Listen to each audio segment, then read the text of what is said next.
What's going on, everyone? Hoping that today finds you well.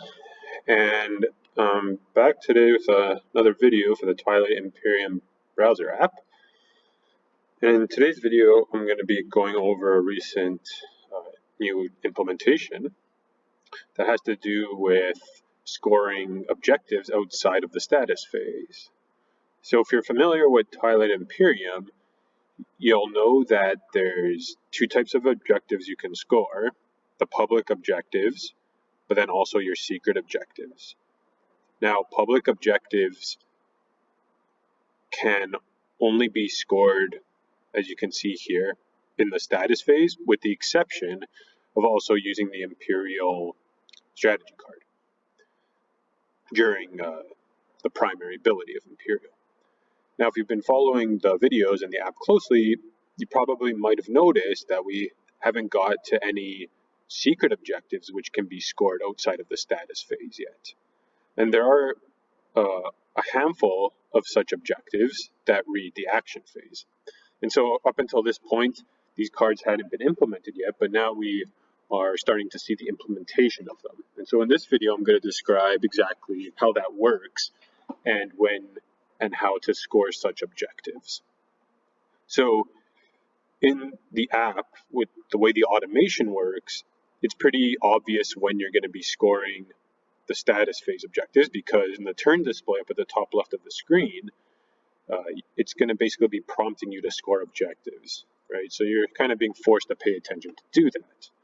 Now, the way the automation works for the action phase is you're basically going to be able to try to score this card at any point during the action phase on your turn. And the only way this is actually going to be possible is, one, if the card hasn't already been scored, and we'll see that later after we score the card. If we try to score it again, the server will recognize this and not allow us to score it.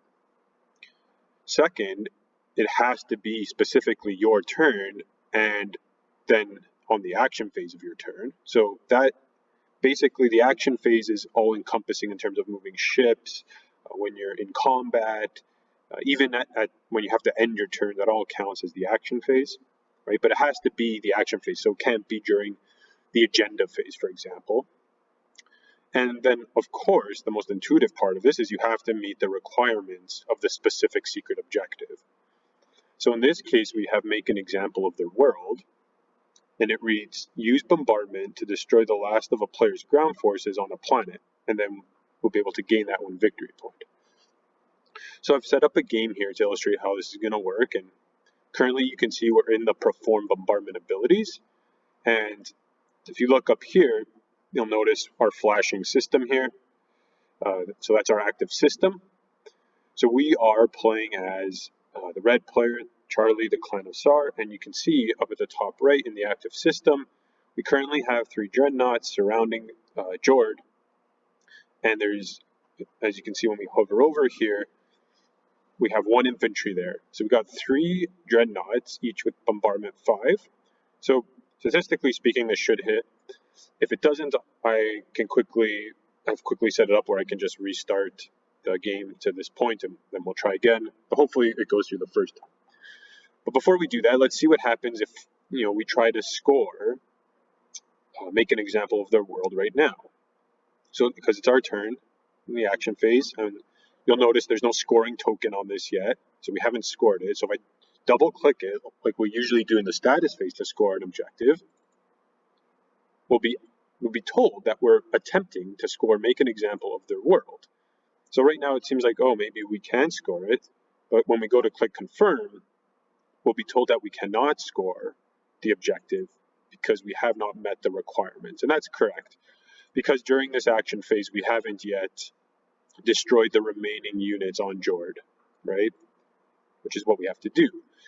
So let's go ahead and perform bombardment. And remember now, in a couple of videos ago, I showed you the implementation of the help button. So if you're not sure how to bombard, at this point in the game, you can click the help button and it'll tell you exactly how you're going to bombard. All right, so I'll just skip this here. And so we're going to click our units and commit them to the planet to bombard. And we'll do that 3 times, once for each dreadnought. And then we'll go ahead and confirm our selection. And that's good. So we actually hit all 3, even though we only needed to hit 1. Now, if you're paying attention here, you'll notice that I didn't have any infantry.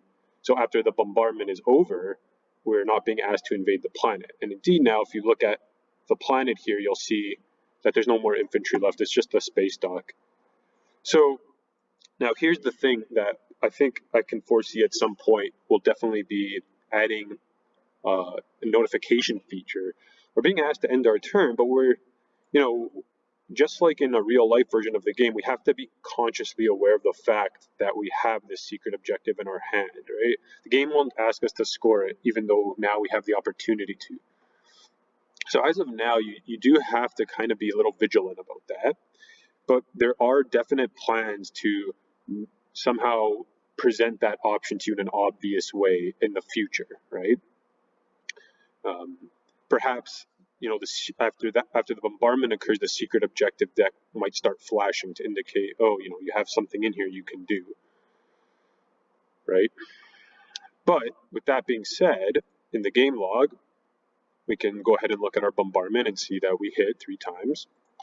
Now, if we go ahead and double click, make an example of their world, again, we'll be prompted with the attempt here to score. And so now when we confirm, we'll get another prompt that says, make an example of their world was scored by Charlie, which is us, and see the game log for more details about, like, if you weren't the one who scored the card, you can go into the game log and see exactly what the player had to do to score the card. So let's look at that.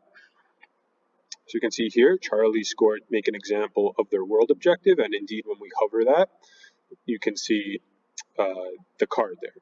We can also check the player info. You can see Charlie got the 1 victory point, and also now the scored objective is showing up under the revealed component, right, of the secret objectives. And finally, you'll notice in your own user display that the scoring token is now placed on your card, right, which wasn't there prior to this. So the last thing is, now let's see if we can score the objective again, right? So we've scored it once, try to be sneaky, double click it again, and now we're not even asked this time to confirm our attempt, right? We're just told that we cannot score the objective because it has indeed already been scored. All right. So yeah, that's secret objective scoring during the action phase, and there'll be other cards to come. But this is a relatively new implementation as we continue to add and finalize components into the game. And I think that's all I wanted to talk about in this video. So thanks for watching, and we'll see you next time. Take care.